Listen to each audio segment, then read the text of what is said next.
At the beginning of the year, everyone expected the Denver Nuggets to make it to the NBA Finals. With the best player in the world winning his third MVP award and a strong team including Murray, Porter Jr., and Gordon, they seemed unstoppable at one point. The reigning NBA champions were supposed to dominate the Western Conference after finishing the regular season with a 57-25 record, earning the second seed. But then came the surprising 98-90 loss in Game 7 to the Minnesota Timberwolves in the second round. What went wrong? How did Jokic and Murray lose to Anthony Edwards and Karl Anthony Towns after being one of the best duos in the West? Let's dive into why the Nuggets fell apart against the Timberwolves. Denver really struggled with depth this season, which was a concern right from the start after losing Bruce Brown and Jeff Green. While Jokic and Murray get most of the attention, it's often the role players who make a big difference in the playoffs, and it showed. Brown and Green were crucial last year, and their impact went beyond just stats since their presence alone was so important on both ends, especially defense. Brown averaged 12.0 points per game in last year's playoffs and had standout moments, like his 21-point performance in Game 4 of the Finals. He was also a top-notch defender who made key plays when needed, which is huge for resting your stars. Jeff Green, on the other hand, averaged only 4.1 points per game in the playoffs, but his elite defense, veteran leadership, and reliable 17.2 minutes per game in the postseason were invaluable. This year, the Nuggets lacked players of Brown and Green's caliber. Only Christian Braun, Reggie Jackson, and Justin Holiday played over 10 minutes per game in the playoffs, and none of them averaged near 10 points per game. Braun led the bench with just 5.1 points per game. That wasn't enough, especially since the Timberwolves had Sixth Man of the Year Naz Reid, whose 11-point performance in Game 7 turned the game in the fourth quarter. Without reliable backups, the Nuggets overworked their starters, leaving them visibly exhausted. For the first time since becoming MVP, Nikola Jokic made unusual mistakes, with 7 turnovers in Game 1 and 4 in Game 2's blowout loss. He also struggled against the Timberwolves' tough defense early in the series. Despite eventually dominating the stats, he had to shoulder a huge load, playing 47 minutes in Game 7 with just 1 minute of rest because coach Mike Malone lacked a solid backup center. Jamal Murray played 43 minutes in Game 7 and faced challenges throughout the series. He scored only 8 points in Game 2 and narrowly avoided suspension for throwing a heat pack on the court. His 10-point performance in Game 6 showed how tired he was from dealing with Minnesota's top defenders. Aaron Gordon played over 40 minutes twice in the series and was crucial on defense both inside and on the perimeter. He had to log heavy minutes all year due to Denver's lack of depth behind him. The combination of depth issues and Malone's over-reliance on his starters left the Nuggets too drained to keep up with the NBA's best defense, both offensively and defensively. Another big reason is that Anthony Edwards is the real deal. Ant has emerged as one of the NBA's top players, and his rise has been quicker than expected. His perimeter scoring and natural leadership are refreshing in a league where players often make excuses and avoid aggression. Edwards brings an old-school mentality, playing with raw passion and a fierce desire to win, even if it means conflict with other superstars. In the series against the Nuggets, the guy averaged 27.7 points per game, shooting 50.0% from the field. He had standout performances, scoring 43 points in Game 1 and 44 points in Game 4. However, his true impact went beyond the numbers. In Game 7, despite scoring only 16 points on 6/24 shooting, his defense on Jamal Murray in the fourth quarter and his playmaking under pressure were crucial for Minnesota. Edwards' contributions can't be fully captured by stats alone. He was the driving force behind the Timberwolves' run to the Western Conference Finals, displaying a killer attitude and setting the tone early when Minnesota took a 2-0 lead in the series. Competing against stars like Nikola Jokic and Jamal Murray is no easy task, but Edwards proved he's the real deal. On top of everything,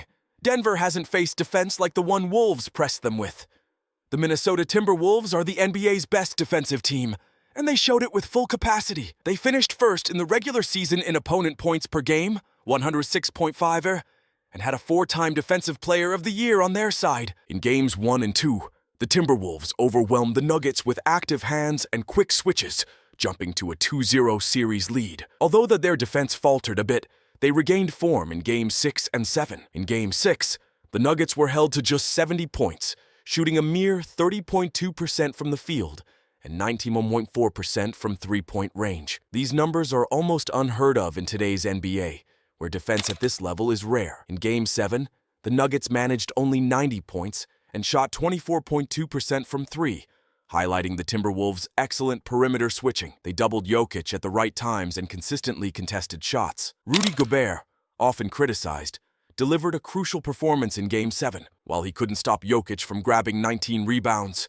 Gobert made timely blocks, and his size was a significant factor in the paint. Karl-Anthony Towns also excelled defensively, using his body to battle Jokic and attacking the rim on offense. Gobert and Towns led the defensive effort, with help from Edwards, McDaniels, and Alexander Walker on the perimeter. At the end of the day, Minnesota built a team to stop Jokic, and that's exactly what they did. If Jamal Murray was more consistent, then the outcome could have been different, but that's another conversation in itself. Murray shined in Game 7, scoring 35 points and leading the team early on. However, his inconsistency is why he hasn't made an all-star team yet. In Game 1, he scored 17 points on 6-14 shooting, but then dropped to just 8 points on 3-18 shooting in Game 2. The shaky start gave Minnesota confidence, making it tough for the Nuggets throughout the series. The Nuggets' success hinges on Murray's performance, assuming Jokic will consistently deliver as a triple-double machine. Denver depends on Murray to make shots and play well. When he struggles, so does the team. His 10-point showing in Game 6 was another instance of his inconsistency, and the Nuggets lost every game where he played poorly. While Murray is a key part of Denver's roster, he needs to stay consistent to be a reliable partner for Jokic, as his poor performances often spell trouble for the Nuggets. So, after all of this has been said, what adjustments should Nuggets make for the future? As we've seen in the past, the key to beating Nikola Jokic before the 2024 postseason was to outplay his teammates. When the Nuggets lost to the Portland Trail Blazers in 2019, they actually won the minutes Jokic was on the floor, even during their celebrated 3-1 comeback against the Clippers a year later.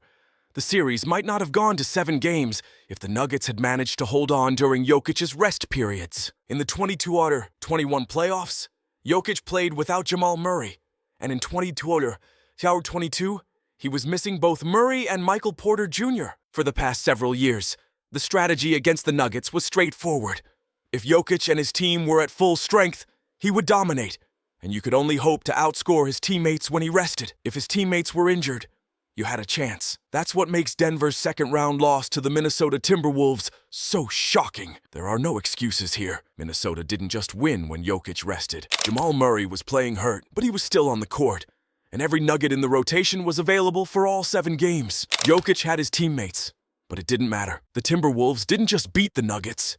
They beat the best version of the Nuggets. Denver's starting lineup of Jokic, Murray, Porter, Aaron Gordon, and KCP has been nearly flawless since it was put together. Over the past 2 regular seasons, they've outscored opponents by a whopping 483 points. They also dominated their minutes in last year's playoff series against the Suns, Lakers, and Heat, winning by a total of 69 points. Even in this year's first-round series against the Lakers, they outscored LA by 27 points while on the court. The only hiccup? Last year's first-round series against the Timberwolves, where Denver's starters lost their minutes by just 1 point. This time, they were outscored by a total of 50 points in the first 6 games. This poses a big problem for the Nuggets.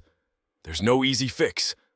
They can't just hope to be healthier next year like the Knicks, nor do they have an obvious weakness that can be easily patched like the Thunder's rebounding issues. Even if they did have a problem, and they lack the resources to address it, they owe first-round picks to other teams in 2025, 2027, and 2029. They can still trade their 2031 pick and their 2024 pick after draft night, but those aren't exactly valuable assets, especially considering their limited salary cap space. Apart from their starting 5, their highest-paid player for next season is Zeke Naji at just under $9 million, which isn't enough to land a game-changer. Plus, the Nuggets are already projected to exceed next season's salary cap limit, making it even harder to make any significant upgrades. Chances are, the Nuggets will bring back a similar roster next season, but even at their best, they were outplayed by a Minnesota team that they might face again at a certain point in next postseason. If there is a solution for them to overcome and improve, it will definitely have to come from within. That's it for today, guys.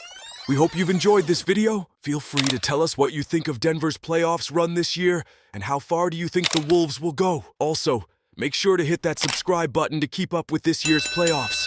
Peace out.